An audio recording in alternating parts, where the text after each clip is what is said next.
Hello everyone and welcome back to Camera West TV. Sony announced the new A7S III back in September of 2020, a whole 5 years after they introduced the A7S II. Now I'll be completely transparent. I haven't really shot Sony cameras very much. I generally swap between shooting Leica and Fujifilm cameras. So shooting this is a pretty new experience for me. With its whopping 12.1 megapixel sensor, you won't be printing these photos gigantic. Well, you probably could. The one thing you will be doing, however, is shooting in the dark with high ISOs. Because there's only 12.1 megapixels, the pixels themselves are able to be quite large, and because of this, they can gather in a ton of light. The images that I got off this camera were really nice. You can tell that Sony has been doing much better in terms of their color science. One thing that may surprise a lot of people out there is that Sony has fitted a full-size HDMI port on the camera. No more days of carrying extra micro HDMI cables that were prone to failing. There is a dedicated microphone and headphone jack, a remote port, and the all-important USB-C port. Sony has decided to go with dual CF Express Type A card slots. The new cards are really fast, and not only will the camera benefit from the extra speed, but when offloading the cameras to your computer, it'll benefit as well. Fear not though, the slots double as SD card slots as well. You will need to use the CF Express Type A cards for some of the higher bit rates in the A7S III. The grip on the camera is quite nice. However, I do wish that the body was just a little bit longer, as my pinky doesn't quite fit on the grip. Although on the plus side, I do tuck my pinky underneath to give extra support for the camera. When walking around the zoo with the 70-200 2.8 G Master lens, I found the grip to be quite comfortable.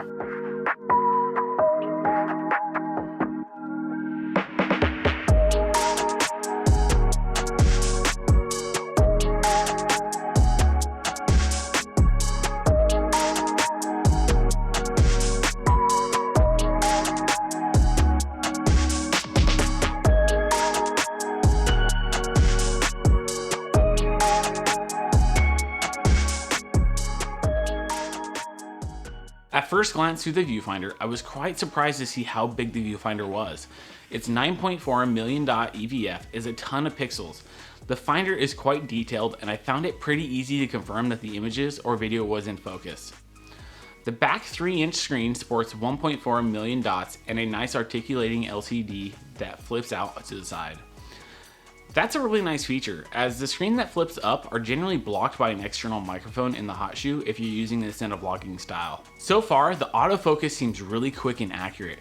The autofocus does a great job of tracking and switching subjects both smoothly and accurately. I really feel that the autofocus on this camera is really one of its strong suits. Its ability to cinematically switch focus points is a huge plus in my opinion. The previous generation A7S II did not feature phase detection autofocus system. The A7S III, however, does feature it. With its 759 phase detection autofocus points, it's pretty easy to make sure stuff's in focus. This is primarily going to be used as a video camera, and it truly shows. The camera can shoot up to 4K 422 10-bit up to 120 frames per second, and it can also do 1080 up to 240 frames per second. The camera can shoot 16-bit RAW if used with an Atomos Ninja 5. There are quite a few different log profiles in the camera, and for the most part I find myself using the S-Log3. As someone who shoots primarily a Fujifilm X-T4, being able to apply an eternal LUT to the log footage and pretty much calling it a day, I found that the log footage from the Sony wasn't as easy to edit. And speaking of easy, the camera can do a neat trick. You can have the camera automatically create a proxy file that's fairly low res in either 720p or 1080p. This can be a huge time saver for some people, as creating proxies or optimized media can take a long time depending on their computer specs. The 4K 120 coming out of this camera is gorgeous. This was shot using the standard picture profile.